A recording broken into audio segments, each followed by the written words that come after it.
This is Update One, the podcast of the National Press Club in Washington, D.C. Update One provides a forum for listeners to learn about national and international stories, focusing on journalism and communication issues, news, and politics. Now, the latest edition of Update One.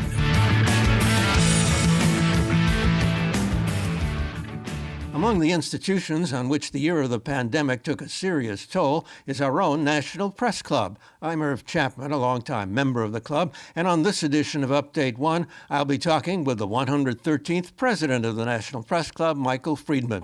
He's a former general manager of the CBS radio network, and before that was managing editor for the broadcast division of United Press International, and before that, a radio journalist in Detroit.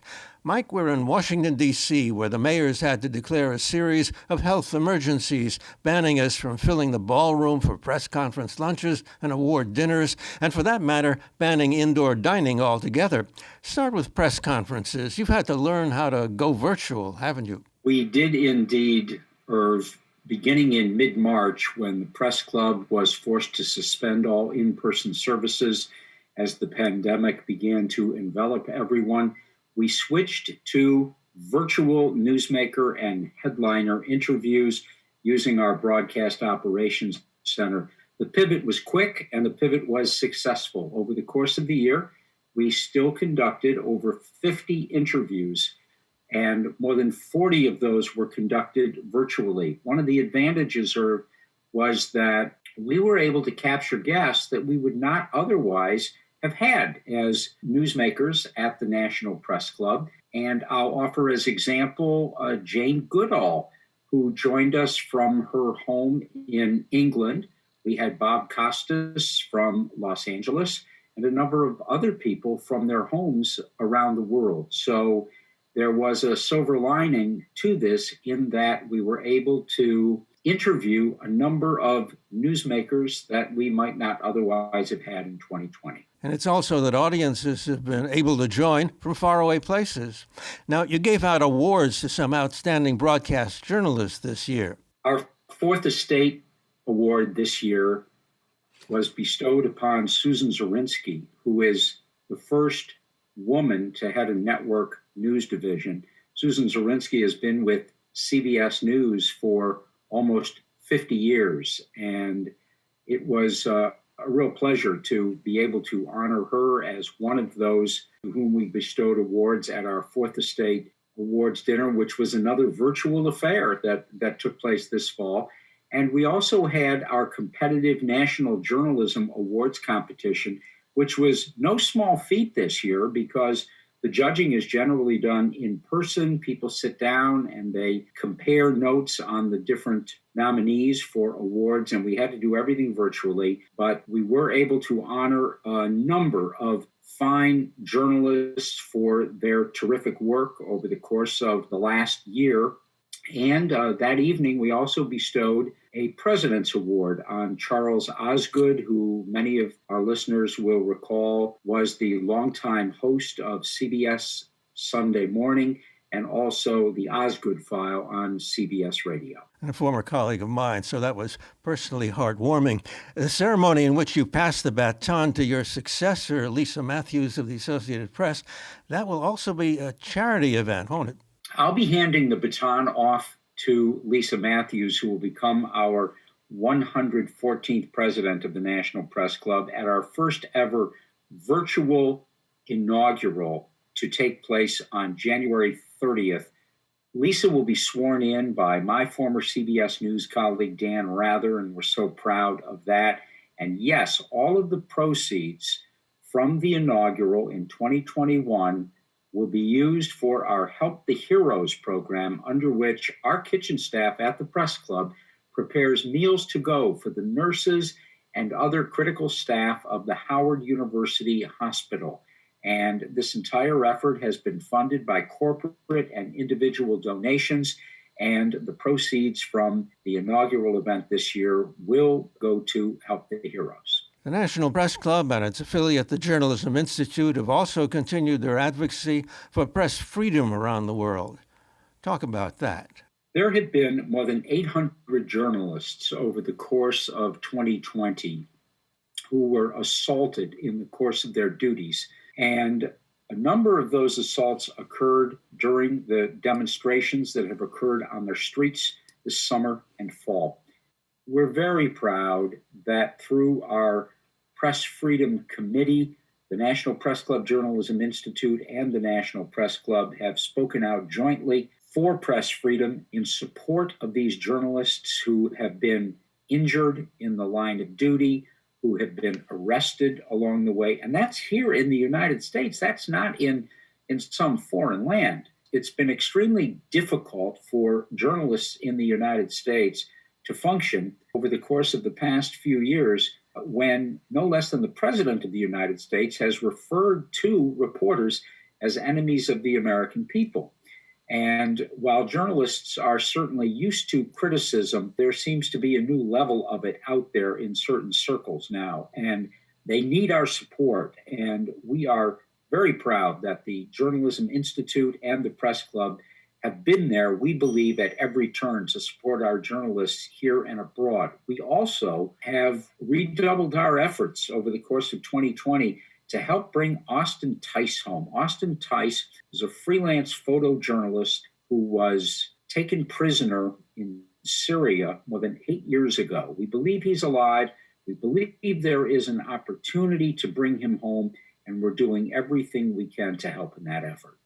Now, on any given day before the pandemic, the Press Club had hundreds of people passing through for meetings, interviews, freelance journalists doing their work via Wi-Fi, members meeting colleagues for after-work drinks, coming for dinner at 2 restaurants, including the white tablecloth First Amendment dining room, which is open to the public. You don't have to be a member to get a good meal in a relaxed setting. So has the club been a ghost town all year?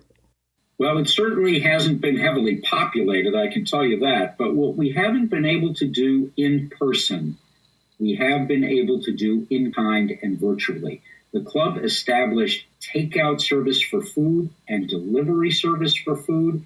We have a National Press Club store in which you can buy not only merchandise, but wine. You can order meals from the National Press Club. And Irv, our press club committees have done such an outstanding job this year. Our committee chairs have continued to bring together the members of their teams each month as much to find out how everybody is doing and make sure that they don't feel alone as to plan activities for the club, but activities they have planned. And we've had virtual pub quizzes.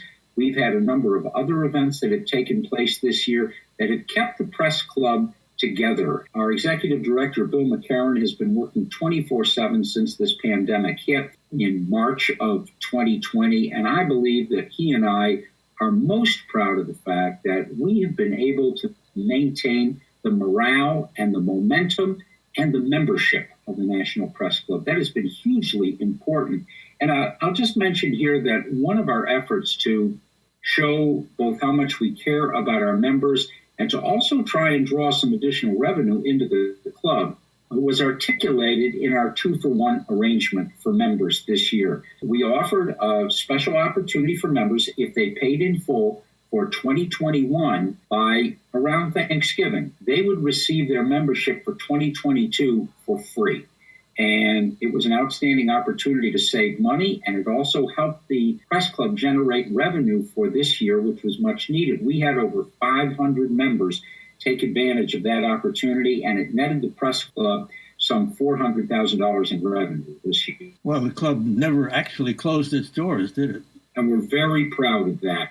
We may have suspended in-person operations, but the National Press Club has been open every single day of 2020, and that's 24/7. We've been there to support our members. We've been there to support our colleagues who are on the front lines around the world, and of that, we are very, very proud. And you were open on election night. We were open on election night, and we had a press center, and we had an arrangement this year with the Commission on Presidential Debates, and we were the official press filing center for all of the debates that took place this fall. So, yes, it's a source of great pride to say that while the National Press Club may have suspended in-person operations, we never closed. It takes a substantial staff to run the National Press Club. What became of those folks? We have a staff of about 150 people, Irv. Unfortunately, due to the pandemic and the loss of in-person services, we were forced to furlough about half the staff this year. It's important to distinguish the difference between a furlough and a layoff. Many of us have friends, relatives who have been laid off this year. When you're laid off, you have no benefits. When you're furloughed, you retain real important key benefits like your health care.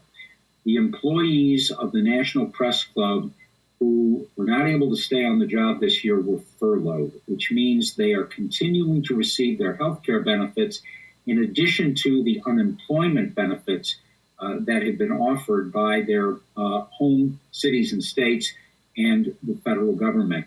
The staff that are on duty at the National Press Club all took voluntary 15% pay cuts to help the National Press Club out, and we offer our heartfelt thanks to them for their dedication to our club.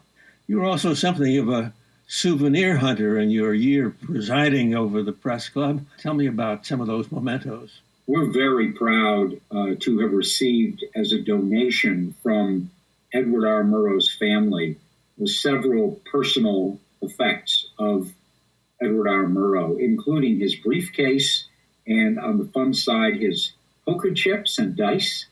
And we also received some beautiful framed photos of Ed Murrow, things that hung in his office at CBS, and we will be able to keep those on display. As many folks know, we have a Murrow room at the Press Club, and the photos and some other artifacts will be on display in the Murrow room and at other locations. We also received on loan from Ed Murrow's son, Casey Murrow, and the Murrow family, what is considered the holy grail of broadcast journalism. This is the BBC Marconi microphone that Ed Murrow used for his World War II broadcast over CBS radio from London. It was given to Murrow by the engineers of the BBC in 1946. It has a beautiful inscription on it, and it has remained in the Murrow home since 1946. And there was an historic handoff that took place this fall along the Garden State Parkway when my wife and I drove up and we met Casey Murrow at the Montvale exit of the Garden State Parkway, and we transferred from Casey Murrow's car to my car the briefcase, the photos, the poker chips and the dice, and the beautiful historic Murrow microphone, which now is in an installed case in a wall near the Murrow room inside the National Press Club. So those who are able to come to the club will be able to see the Murrow microphone, and we will have it for a period of time into 2021, and we hope that we'll have the opportunity to have more members and guests see it. Well, up to now, the major souvenir was that photograph of Harry Truman playing the Press Club piano and Lauren Bacall, the actress, sitting on top of it, and a good time being had by all. Michael Friedman, president of the National Press Club, has been talking about this unprecedented year in the history of the club and of this country. I'm Irv Chapman. Mike, thank you. Thank you, Irv.